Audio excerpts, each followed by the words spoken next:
सभी दोस्तों को नमस्कार। आप सभी का वेलकम है एडिटोरियल एनालिसिस के डे 4 में। आज मैंने कुछ नया ऐड किया है आपके इस सेक्शन में।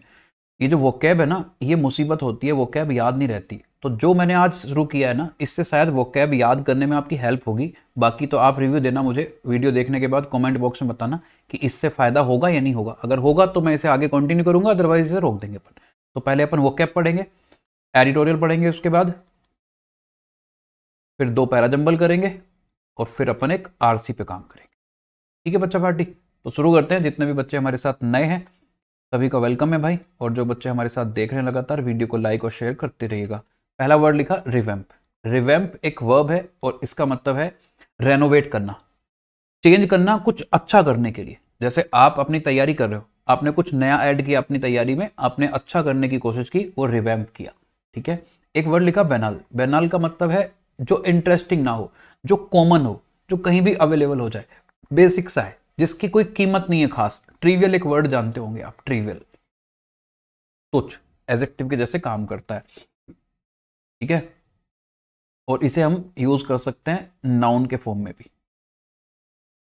नेक्स्ट वर्ड देखो, ओवरहोल। ओवरहोल एक वर्ब है, इसका मतलब होता है किसी चीज की केयर करना, किसी चीज की मरम्मत करना, किसी चीज को बहुत अच्छा कर देना। ओवरहोल, जैसे रिवैम्प है ना, चेंज करना, सुधार लाना, वैसे ही आप भी कह सकते हो रिपेयर करना। तो रिपेयर करना ओवरहोल कहलाता है। एक वर्ड लिखा रैशनलाइजेशन। ION लिखा है तो नाउन होगा।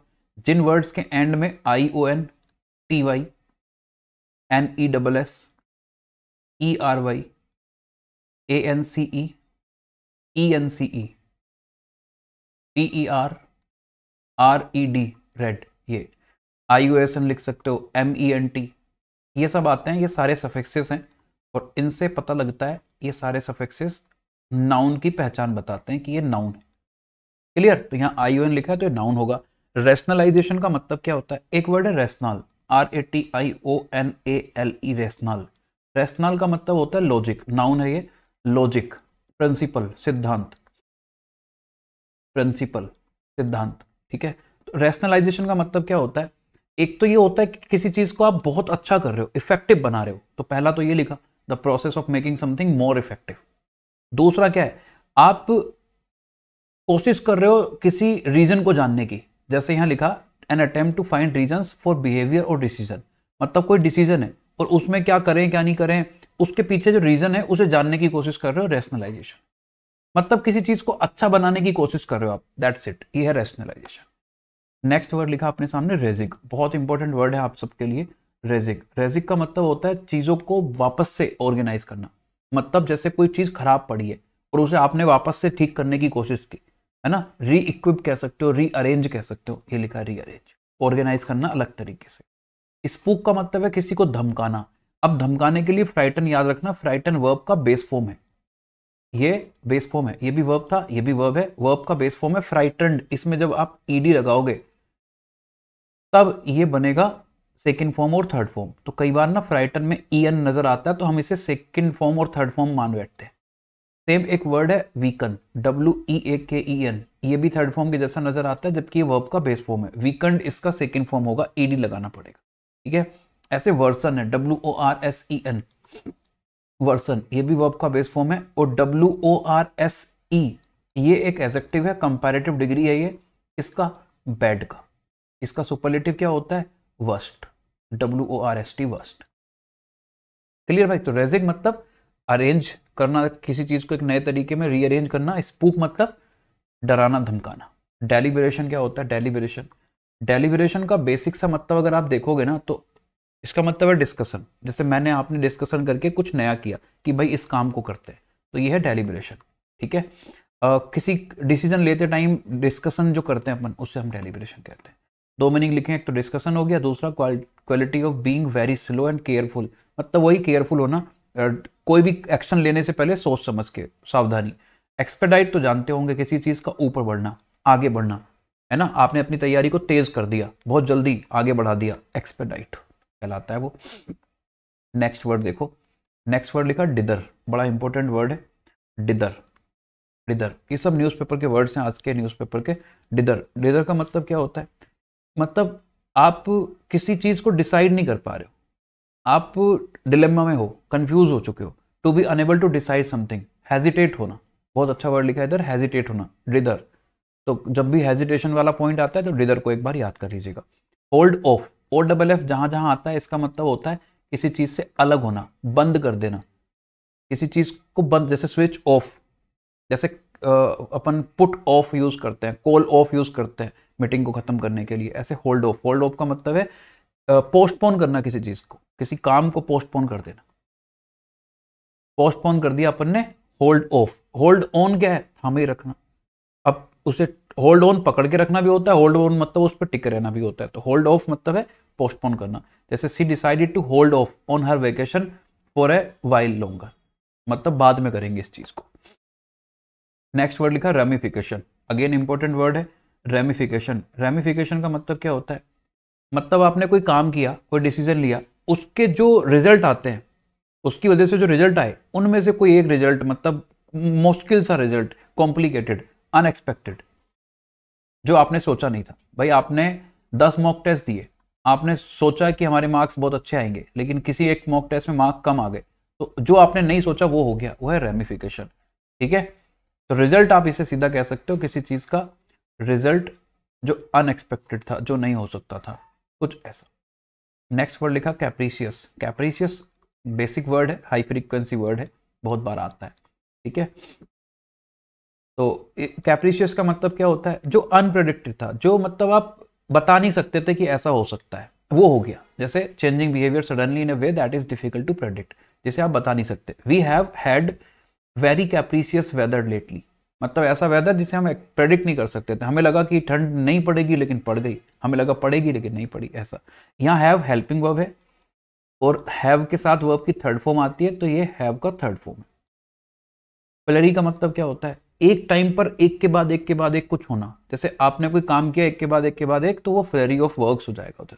ठीक है, तो वर्क को उधर हम काउंटेबल नाउन की तरह, यूनिट के तरह पे मैंने बोला वर्क। दूसरा जैसे मैंने बोला कहीं फ्लरी ऑफ डिसीजंस, मतलब एक के बाद एक के बाद एक अपने decision. A short time in which there is suddenly a lot of activity, बहुत सारी। अच्छा, इससे एक बात ध्यान रखना, जब हम अलॉट लिखते हैं ना, तो अलॉट सही है, अलॉट ऑफ या फिर लॉट्स ऑफ सही है। कहने का मतलब क्या हुआ, जब यहाँ आर्टिकल ए लगेगा तो एस नहीं आना चाहिए, और जब एस लगेगा तो आर्टिकल ए नहीं आना चाहिए। तो कैप्रीशियस जिसे हम प्रेडिक्ट नहीं कर सकते, अनप्रेडिक्टेबल ऐसी चीज थी कुछ, और फ्लरी एक के बाद बहुत सारी चीजें एक साथ। इंस्ट्रक्टिव अगेन फिर हाई फ्रीक्वेंसी वर्ड है। इंस्ट्रक्टिव का मतलब होता है यूजफुल इंफॉर्मेशन, किसी को बहुत अच्छी इंफॉर्मेशन देना। This last example is instructive in many ways, जो लास्ट एग्जाम्पल है उसने हमें बहुत कुछ सिखाया। रोल आउट का मतलब होता है किसी चीज को लॉन्च करना, लॉन्च करना, इंट्रोड्यूस करना, इंट्रोड्यूस करना। ठीक है, बोर्ड वेल, बोर्ड का मतलब क्या होता है, BOD, BODE का मतलब है प्रेडिक्ट करना, प्रेडिक्ट करना फ्यूचर के बारे में कुछ। और बोर्ड वेल में वेल लिखा है, वेल का मतलब क्या, अच्छा, तो फ्यूचर में क्या अच्छा होने वाला है ये बताना। टू शो और सजेस्ट दैट फ्यूचर डेवलपमेंट्स और events will be good for और फेवरेबल, गुड फॉर अस, कुछ ऐसा, मतलब आगे जो होगा वो अच्छा होगा। क्लियर है। तो अब देखो मैंने वोकैब में क्या ऐड किया है मैं वो बताऊंगा आपको, अभी तो कुछ नया मैंने बताया नहीं। अब यहां से अपना एडिटोरियल रीड करना शुरू करेंगे अपन। न्यूज़पेपर से उठाया अपन ने ये एडिटोरियल, तो मैंने क्या किया ना, अब जैसे यहाँ कैप्रीशियस आया, अभी हम कैप्रीशियस पढ़ के आए, तो मैंने यहाँ उसका मीनिंग भी लिख दिया है। अब पढ़ते पढ़ते सेंटेंस में पढ़ लेंगे ना तो शायद इसे याद हो जाएगा, मुझे ऐसा लगता है। बाकी मैं और धीरे धीरे कुछ चीज़ें ऐड करूंगा, तो मुझे कमेंट बॉक्स में बताना कि ये जो मैंने किया है, हर जगह किया है मैंने, इससे फ़ायदा लगेगा या नहीं लगेगा। जैसे इसे पढ़ते हैं अपन, सिलेक्टिव इन डिसीजन है, आर्टिकल पढ़ सकते हो अगर पढ़ना चाहोगे तो, on the GST councils 55th meeting decisions, the latest GST council meetings outcomes. देखो यहाँ सब्जेक्ट क्या है हमारा, इस सेंटेंस में हमने कहा the latest GST council meetings, यहाँ एपोस्ट्रोफी एस लगा दिया, आउटकम्स, तो एग्जैक्ट वर्ड हमारा आउटकम्स है।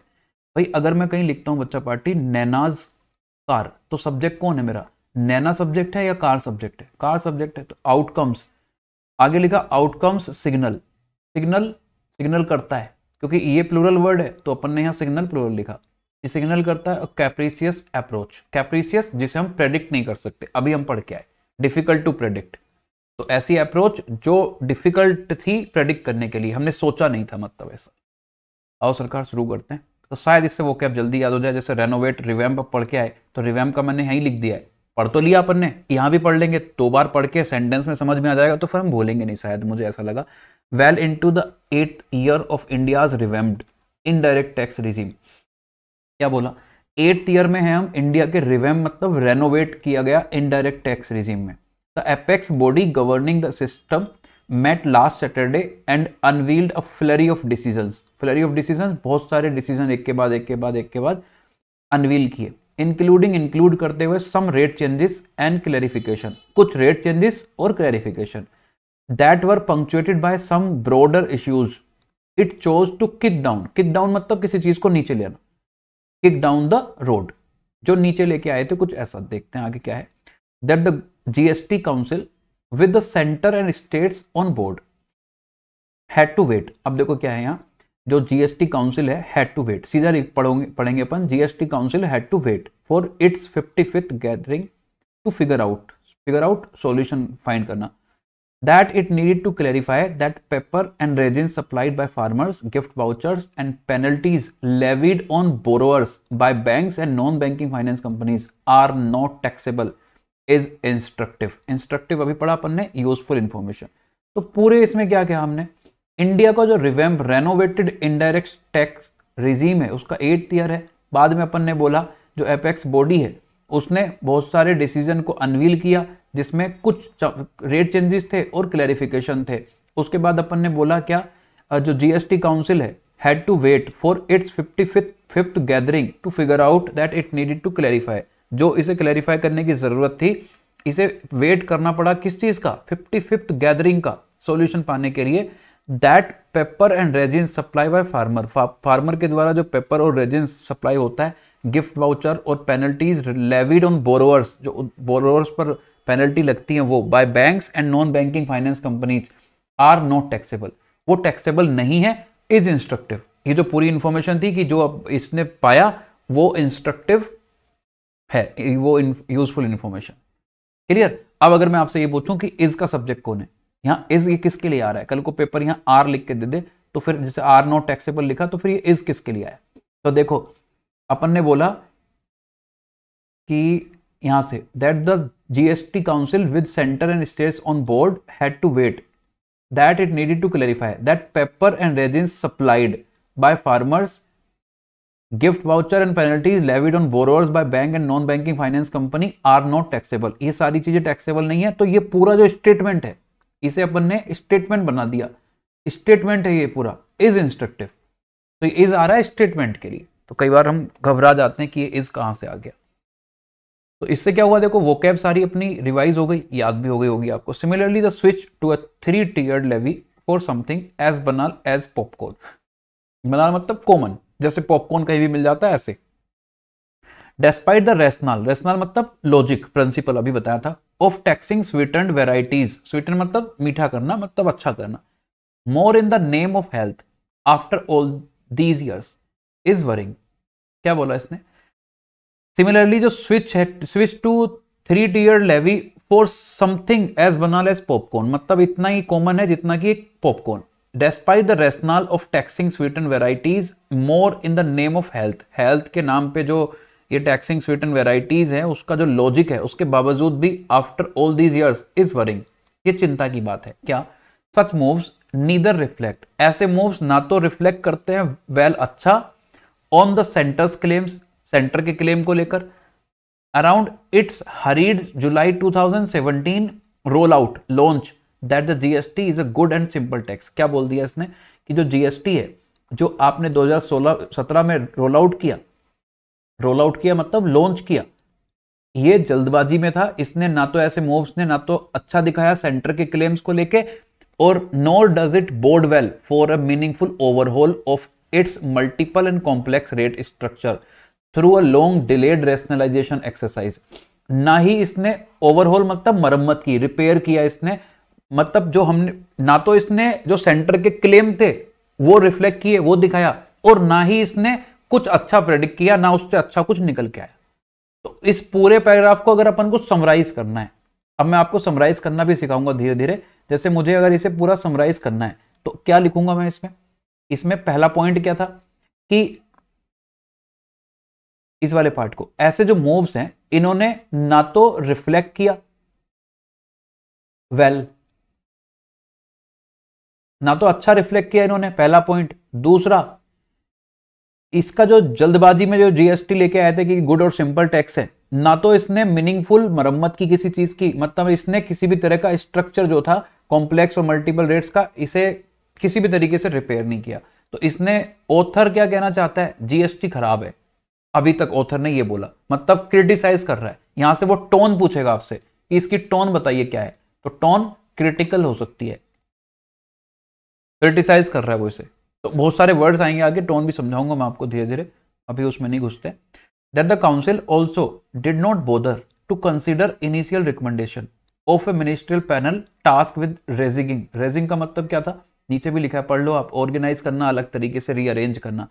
द जीएसटी रेट्स, क्या बोला इसने, जो काउंसिल है ऑल्सो डिड नॉट बोदर, इसने बोदर नहीं किया, मतलब इसने कोई परेशानी नहीं उठाई, to consider initial recommendation, starting की recommendation of a ministerial panel task with raising the GST rates, जो टास्क की गई थी रीअरेंज करने के लिए जीएसटी रेट्स को, तो काउंसिल ने इसमें कोई परेशानी नहीं उठाई कंसिडर करने के लिए।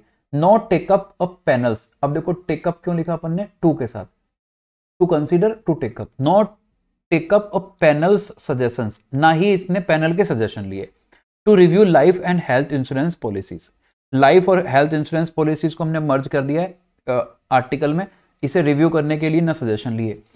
Taxation respite commitment to expedite this rethink, इसे हम आगे बढ़ाएंगे। Only diminishes expectations from the panel going forward, diminish मतलब खराब, खराब एक्सपेक्टेशन आ रही है पैनल से, बस वही चल रही है आगे। That the panels had left the meeting early, जो पैनल का हेड था उसने मीटिंग को जल्दी छोड़ दिया। स्टेटिंग इट, स्टेट करते हुए क्या, will hold further deliberation on insurance policies levy soon, हम आगे देखेंगे, आगे बात करेंगे इस पर, आगे सुधार करेंगे। Is not comforting if not entirely casual, specially as the government has been promising action on this front since the budget session, budget session से सरकार प्रॉमिस कर रही है लेकिन कुछ हाथ नहीं लग रहा है। तो यहां क्या बोला, काउंसिल ने कंसीडर नहीं किया, किसी भी तरीके से कंसीडर नहीं किया। उसके आगे क्या बोला, पैनल का सजेशन नहीं लिया हेल्थ और लाइफ इंश्योरेंस को लेकर, यही ना। जो पैनल है, पैनल का हेड था, उसने मीटिंग को जल्दी छोड़ दिया, उसने बोला आगे जल्दी सोचेंगे हम। एक्सपेक्टेशन डिमिनिशेस, मतलब कुछ समझ नहीं आ रहा है आगे क्या करेंगे कि क्या नहीं करेंगे, कोई कहीं से पॉजिटिव व्यू नहीं दिख रहा है।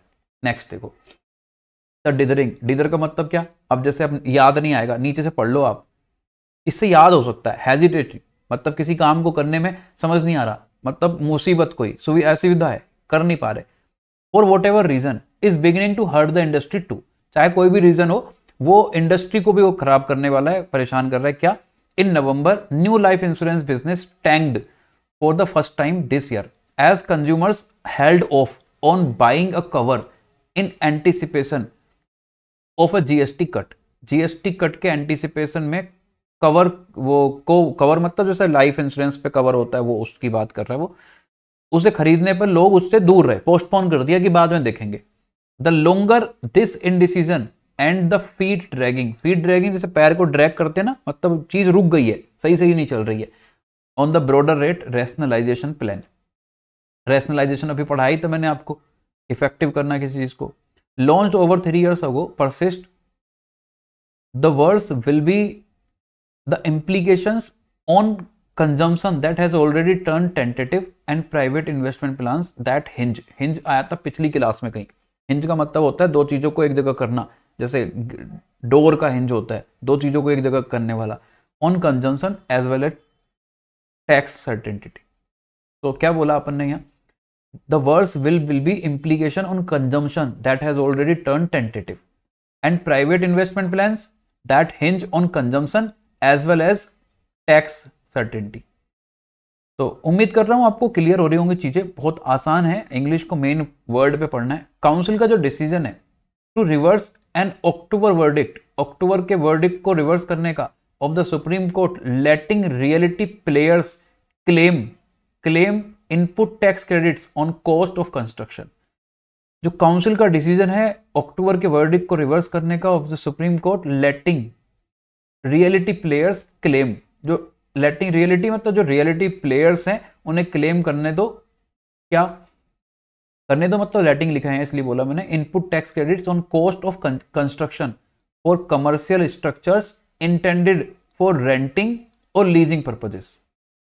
ये पर्पज बता दिया अपन ने, रेंटिंग और leasing purpose.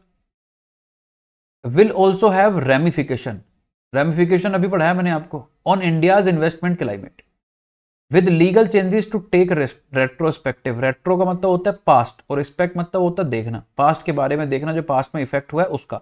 July 2017, this is a blast from the past for investors. Past से ये ब्लास्ट है इन्वेस्टर्स के लिए। स्पूक्ड बाय सिमिलर टैक्सेशन, जो जिससे मतलब डराया गया इस सिमिलर टैक्सेशन से। मिस एडवेंचर्स, मिस एडवेंचर मतलब तो समझते होगे जो सही नहीं है, खराब है, ओवर द पास्ट डिकेड। तो इसने क्या बोला यहाँ कि जो काउंसिल का डिसीजन है अक्टूबर के वर्डिक्ट को रिवर्स करने का ऑफ द सुप्रीम कोर्ट, कि उन्हें जो रियलिटी प्लेयर्स हैं उन्हें क्लेम करने दो इनपुट टैक्स क्रेडिट्स को कॉस्ट के ऊपर, कंस्ट्रक्शन की कॉस्ट के ऊपर, कमर्शियल स्ट्रक्चर के लिए इंटेंडेड फॉर रेंटिंग और leasing purposes. Will also have ramification, किस चीज पर? इंडिया के इन्वेस्टमेंट क्लाइमेट के ऊपर। और आगे this is a blast from the past for investors spooked, वो डरा रहा है इन्वेस्टर्स को। तो जीएसटी के बारे में यहाँ ऑथर क्रिटिकल मोड में है, इस चीज का आपको ध्यान रखना है। मैं आगे धीरे धीरे टोन भी समझाऊंगा। तो पूरा अपन ने एडिटोरियल जो पढ़ा इसमें क्या था, इस पूरे को अगर समअप करो आप तो क्या समअप करोगे आप? तो ये समअप हुआ सीधा सीधा कि हेल्थ और लाइफ इंश्योरेंस को लेकर जो टैक्स था, रेजिन्स और पेपर को वाली बात तो उसने बोल दिया कि वो स्टार्टिंग में इंस्ट्रक्टिव बोल दिया, वो यूजफुल इंफॉर्मेशन है। उसके बाद अपन ने हेल्थ और लाइफ इंश्योरेंस के ऊपर जो टैक्स था उससे बोला। तीसरा यहाँ आके इस पॉइंट में क्या बोला अपन ने कि ये जो काउंसिल का डिसीजन है रिवर्स करने का, कि सुप्रीम कोर्ट ने बोला कि रियलिटी प्लेयर्स को क्लेम करने दो इनपुट टैक्स क्रेडिट्स को कंस्ट्रक्शन की कॉस्ट पर, किस लिए? कमर्शियल स्ट्रक्चर्स के लिए। उसके बाद अपन ने बोला will also have ramification on India investment climate, इस पर भी ये फर्क करेगा। तो बेसिक बेसिक चीज़ों को पढ़ोगे तो मेन पार्ट आपको समझ में आ जाएगा, वोकैब समझ में आ जाएगी, वर्ड्स याद हो जाएंगे आपको, ग्रामर भी समझ में आने लगेगी धीरे धीरे। अब अपन करेंगे आज एक पैराजंबल। तो पैराजंबल है ये मेंस लेवल का, मेंस में ऐसे ही पैराजंबल आते हैं। क्या है इस पैराजंबल में, मैं समझा देता हूँ आपको। पहले क्या है, जैसे अगर आप एसएससी की तैयारी कर रहे हो या क्लरिकल लेवल तैयारी कर रहे हो तो आपके लिए ये एक क्वेश्चन होगे, पी वाले सेंटेंस का सिक्वेंस क्या होगा, तो पहले उसे ठीक करना है। और अगर आप पीओ लेवल मेंस की तैयारी कर रहे हो तो उसके लिए पूरा आप आपस में करके अरेंज, उसके बाद आपको पूरे पैराग्राफ को बनाना होगा। तो आओ सरकार पहले इन्हें आपस में करते हैं, एक एक करके वीडियो रोक देना, पहले खुद करना, उसके बाद इसे आगे बढ़ाना। With tracking technology such dash, अब इसे कैसे करते हैं कनेक्ट, देखते जाइएगा। सच के बाद आप जानते हो, सच के बाद अपन को कुछ लिखना पड़ेगा। सच आर्टिकल चाहिए या तो, या फिर सच एज चाहिए। यहां सच कॉल्स आ सकता है, बिल्कुल आ सकता है क्योंकि आगे नाउन है। Such calls, text, chats and social media post. Others, parents can monitor. अब पेरेंट्स कैन मॉनिटर, मॉनिटर कर सकते हैं वोट, ये वोट का आंसर मांग रहा है, मतलब अपन को यहाँ ऑब्जेक्ट चाहिए, ये क्या मॉनिटर कर सकते हैं। तो आगे क्या लिखा, एज एम स्पाई टीन से family tracker and dash, and के बाद अपन को कुछ कनेक्ट करना पड़ेगा। अब देखो मॉनिटर कर सकते हैं क्या, ये विथ तो इसके साथ नहीं आएगा, एज भी इसके साथ नहीं, ए भी नहीं इसके साथ, डी भी नहीं, तो क्या बचा बी, तो सी के बाद तो बी आएगा। ये मॉनिटर कर सकते हैं कॉल्स को, टेक्स्ट को, चैट्स को और सोशल मीडिया को। डन। तो फिर सच के बाद ये कॉल्स तो खत्म हो गया, तो ये आएगा नहीं, अदर्स भी नहीं आ सकता, तो फिर ये बचा अपने पास डी। तो ए के बाद आ रहा है डी। अब स्टार्ट कहां से करना है अपन को, अगर अपन सी से स्टार्ट करें, others parents can monitor media post, तो फिर अपन को ए लिखना पड़ेगा विद ट्रैकिंग टेक्नोलॉजीज, तो गलत हो जाएगा। तो इसका सीक्वेंस हो गया एडीसीपी, सेंटेंस बन गया ये। नेक्स्ट देखो, need privacy and a sense of individual space to develop their own identities and it can be almost unbearable. Adolescence is a critical time in kids' lives when they dash for parents to watch their children pull away। अब देखो दे लिखा है, दे के बाद अपन को verb चाहिए, ये सी वाला पार्ट है, वर्ब ढूंढेंगे, दे नीड आएगा। तो ये समझ में आया कि सी के बाद यहाँ ए आएगा, क्लियर है।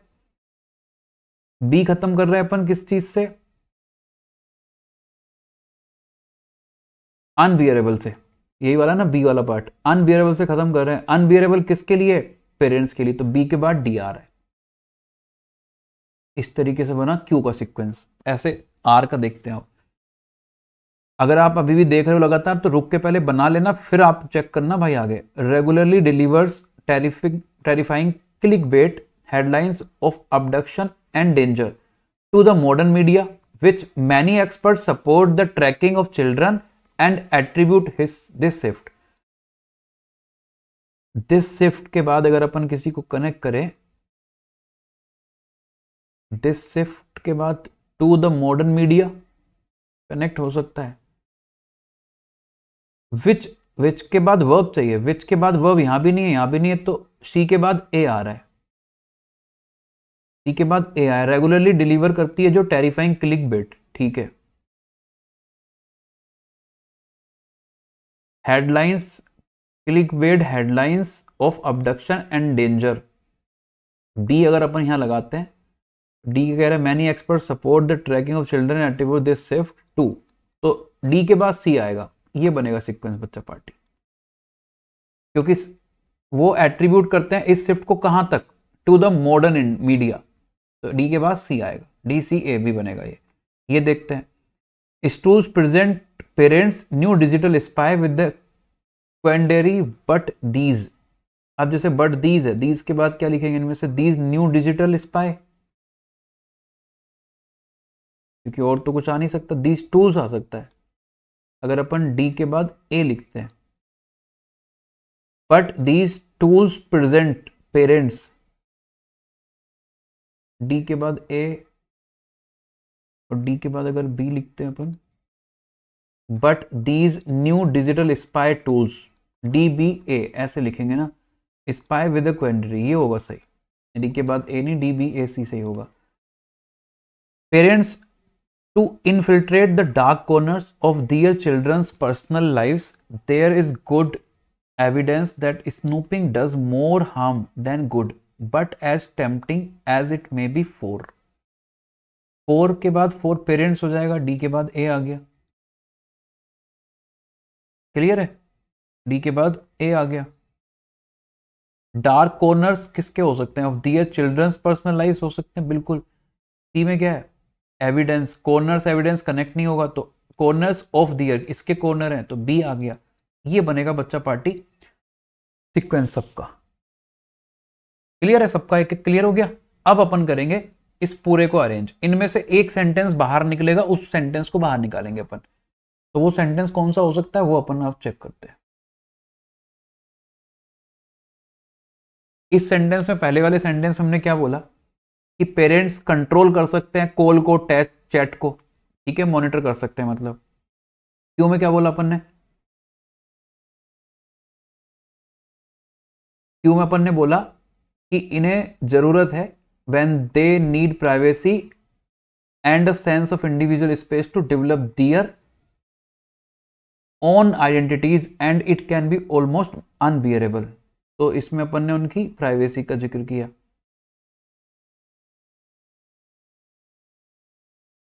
इसमें अपन ने बोला many expert support the tracking of children and attribute this shift to the modern media. ये बहुत सारे एक्सपर्ट हैं जो सपोर्ट करते हैं tracking of children and attribute this shift to the modern media which regularly delivers terrifying click bait headlines of abduction and danger. तो ये sentence तो अपन को लेके जा रहा है नेगेटिव की तरफ, जबकि हमारा जो पैराजंबल है वो चल रहा है बच्चों को कि पेरेंट्स किस तरीके से इन्हें समझा सकते हैं, पेरेंट्स पे कैसे ध्यान दे सकते हैं। तो ये आर वाला सेंटेंस हम यहां से हटाएंगे भाई। इस सेंटेंस में अपन ने बोला कि these new digital spy tools present parents with a quandary. ये नए टूल क्या करते हैं? पेरेंट्स टू, ये वाला जो सेंटेंस था इसमें अपन ने बोला but as tempting as it may be for parents to infiltrate the dark corners of their children's personal lives. ठीक है, तो ये सेंटेंस तो कहीं एंड करेगा टी वाला, क्योंकि हम लास्ट में बोल रहे हैं कॉन्ट्राडिक्शन के साथ यहाँ। ठीक है, तो टी अगर अपन एंड में लिख दें तो वो बुराई नहीं है, इधर को लिख देता हूं मैं, टी तो कहीं एंड कर देगा, बात ही खत्म। टी वाला जो सेंटेंस है नई टेक्नोलॉजी से हम स्टार्ट कर सकते हैं। अब बचते हैं अपने पास, एक तो एस बचता है, एक बचता है टी तो हमने लिख ही दिया, क्यू बचता है अपने पास, ठीक है। तो पी के बाद एस आ जाएगा और फिर क्यू आएगा। क्यों? क्योंकि ये टेक्नोलॉजी के साथ कोल को ट्रैक मॉनिटर कर सकते हैं, और एस में कह रहा था न्यू डिजिटल स्पाई टूल, तो इसी टूल का तो जिक्र कर रहे हैं अपन। बाद में जाएंगे अपन कि इन्हें जरूरत है प्राइवेसी वगैरह वगैरह की, और बाद में ये इसका कॉन्ट्रडिक्शन है। तो पी एस क्यू टी होगा। ये मेंस के लेवल का भाई पैराजंबल है। मतलब जो मैंने इसमें किया, ये छोटे छोटे सेंटेंस थे, ये प्री लेवल कह लो आप, clerical level, SSC level, CDS level, NDA level, और बाकी सारे जो मैंने बताया पूरा करना है, ये बैंकिंग लेवल था। ऐसे ही होता है भाई। नेक्स्ट पैराजंबल देखो, ये आसान है, प्री का लेवल है, आसान वाला पार्ट है ये। तो वीडियो को रोको फिर से और बनाओ इसे एक बार, बनाओ भाई इसे एक बार बनाओ, पहले वीडियो को रोक के, फिर मैं भी शुरू करता हूँ इसे। देखो एक बार बनाओ, मैं भी जब तक पढ़ लेता हूँ सेंटेंसेस क्या क्या कह रहे हैं, आसानी हो जाएगी बताने में फिर जल्दी।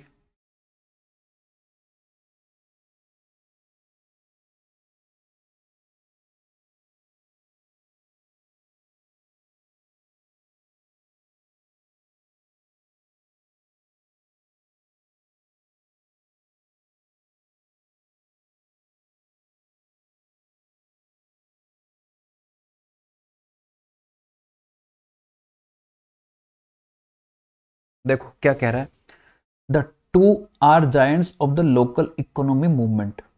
अब ये द टू कौन से द टू है वो ढूंढना पड़ेगा। In 2018 Helena Norberg Hodge sat down with Wendell Berry for a far reaching discussion. sat down with Wendell Berry for a far-reaching discussion. Berry is a poet and activist and author of over 40 books, including The Unsettling of America and Home Economics, and a lifelong advocate for ecological health, the beauty of rural life, and small scale farming. ये जो सी वाला sentence है,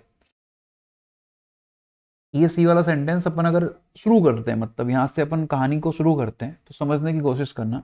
D कह रहा था नॉरबर्ग also produce. तो देखो पहली बात तो ये, एक तो नॉरबर्ग का जिक्र किया अपन ने, दूसरा आपने यहाँ बैरी का जिक्र किया, तो ये दो लोग हैं। तो ये दो लोग समझ में आता है, ये दो लोगों का जिक्र कहाँ किया है, ए में, और फिर हमने बैरी का जिक्र किया, और फिर आपने डी में नॉरबर्ग ऑल्सो प्रोड्यूस। तो ऑल्सो प्रोड्यूस, तो इससे पहले अपन को कुछ और बोलना पड़ेगा।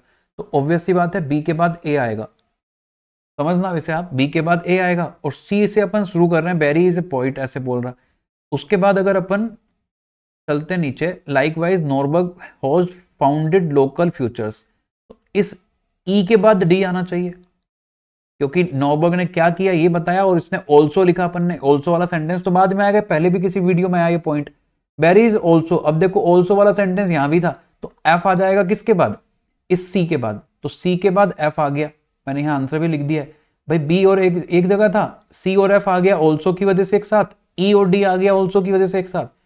तो बी ए सी एफ और ई डी, इस तरीके से मैंने सीक्वेंस बना दी। उम्मीद करता हूं आपने भी ऐसे ही बनाया होगा और लॉजिक समझ में आ रहा होगा किस तरीके से करना है। अब देखो ये कितना आसान लगा उस वाले में दिमाग लगाने के बाद। तो अगर आप मुश्किल लेवल पढ़ते हो तो दो फायदे होते हैं, एक तो मेंस की तैयारी कर रहे हो, दूसरा आपको प्री वाली चीजों को आसानी से समझने में मौका मिल जाता है। जी सरकार, आओ रीडिंग कॉम्प्रिहेंशन पढ़ते हैं।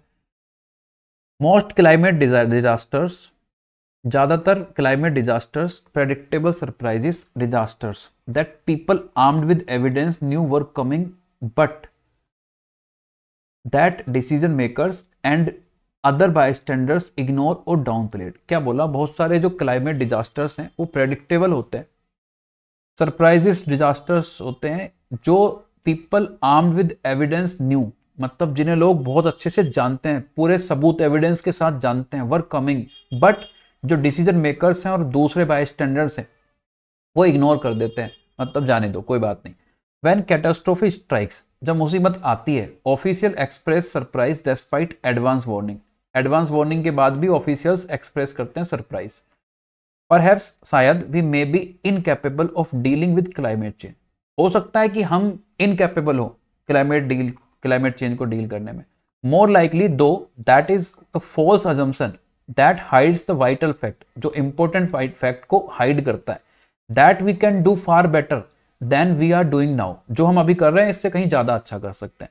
Forging a safer climate future than the one we are heading toward is a realistic attainable goal. मतलब अगर आप देखते हो क्लाइमेट को सही से, फ्यूचर वाले क्लाइमेट को देख रहे हो, सेफ चीजों को देख रहे हो, than the one we are heading toward, जिसकी तरफ हम जा रहे हैं, is a realistic attainable goal, ये एक अच्छा गोल है. आप देखो सेफ की तरफ. Human agencies vast potential gives, जो वास्ट मतलब है बड़ा, जो बड़ा पोटेंशियल है, बड़ी पोटेंशियल है, gives us the power to make excellent progress against our myriad modern challenges. का मतलब ये हुआ कि सेंटेंस कहता है कि जो ह्यूमन एजेंसी की वास्ट पोटेंशियल है वो हमें देती है पावर एक्सीलेंट प्रोग्रेस बनाने के लिए अगेंस्ट मॉडर्न चैलेंजेस, जो आजकल के खतरनाक लेवल के चैलेंजेस हैं उनके खिलाफ. ये पता है क्यों आसान लग रहा है? क्योंकि मुश्किल पढ़ के आया अभी reading. While other species adapt, adapt का मतलब क्या होगा? ADAPT का मतलब होता है एडजस्ट करना, नोट कर लेना, एडजस्ट करना. ADEPT का मतलब क्या होता है? स्किलफुल. स्किलफुल की स्पेलिंग में एक एक एल आता है. एक वर्ड होता है एडोप्ट. एडोप्ट का मतलब है ये वर्ब है भाई, ये भी वर्ब है, ये भी वर्ब है, ये एडजेक्टिव है. इसका ऑपोजिट वर्ड बनता है इनेप्ट. इनेप्ट. एडोप्ट मतलब है एक्सेप्ट करना, to accept.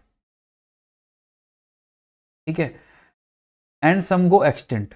While other species adapt, वो एडजस्ट कर लेती है. एंड सम गो एक्सटेंट, और कुछ एक्सटेंट हो जाती है मतलब गायब. Ours is adapting too slowly. Ours हमारी जो एडेप्टिंग है वो भी स्लोली है, होती है धीरे धीरे. Human psychology is stopping us, जो ह्यूमन साइकोलॉजी है वो हमें रोक रही है. But psychology can also save us, psychology हमें बचा भी सकती है. We must realise that urgent high impact climate action is not merely an option but our species responsibility. ये ऑप्शन नहीं, रिस्पॉन्सिबिलिटी है. We can do dramatically better than our current trajectory leads. हम अच्छा कर सकते हैं than our current trajectory Leeds, जिस तरीके से हमारी जो करंट ट्रेजेक्ट्री है वो लीड करती हैं. We possess extraordinary evolutionary assets even if we aren't wired 100% properly for climate wisdom. We can capitalize profoundly. profound मतलब गहरा, बहुत आया था एक दिन. deep मतलब by purposefully applying vital mindset, collective agency, future mindedness and proactivity. ये जिम्मेदारी है.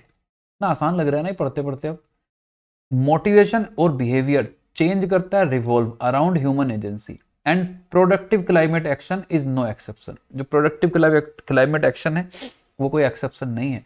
Much psychology research shows, psychology research singular word है इसलिए हमने शोज लिखा है. The positive implication of self efficacy, a commonly measured form of individual agency for a range of climate change mitigation and adaptation behaviours and intentions. While individual actions undoubtedly help the planet, जो individual actions हैं undoubtedly help करते हैं planet की, the greatest power lies in collective agency.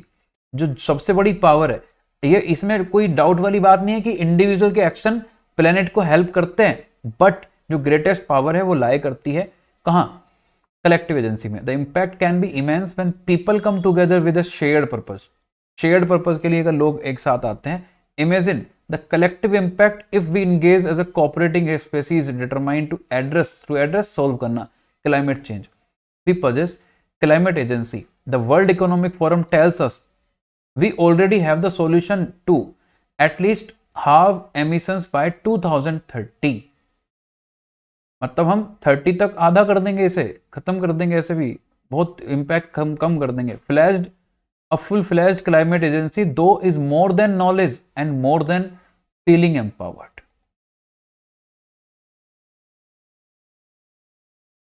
We capitalize fully on our powers only by wisely implementing the best possible solutions and continually addressing political challenges and social injustices. We think about the future, including climate futures, but make most decisions with limited time horizons.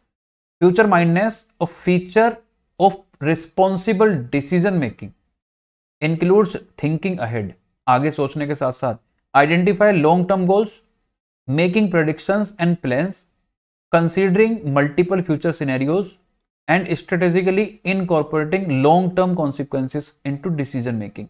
आपने एक बात ध्यान दी, मैंने जब reading ID role कराया तो मैं बहुत डिटेल में चला गया, जब मैंने आरसी कराया तो डिटेल में नहीं गया, मैं सिर्फ पढ़ा, लेकिन आपको समझ में आया रीडिंग कॉम्प्रीहेंशन, ये मैं जानता हूँ।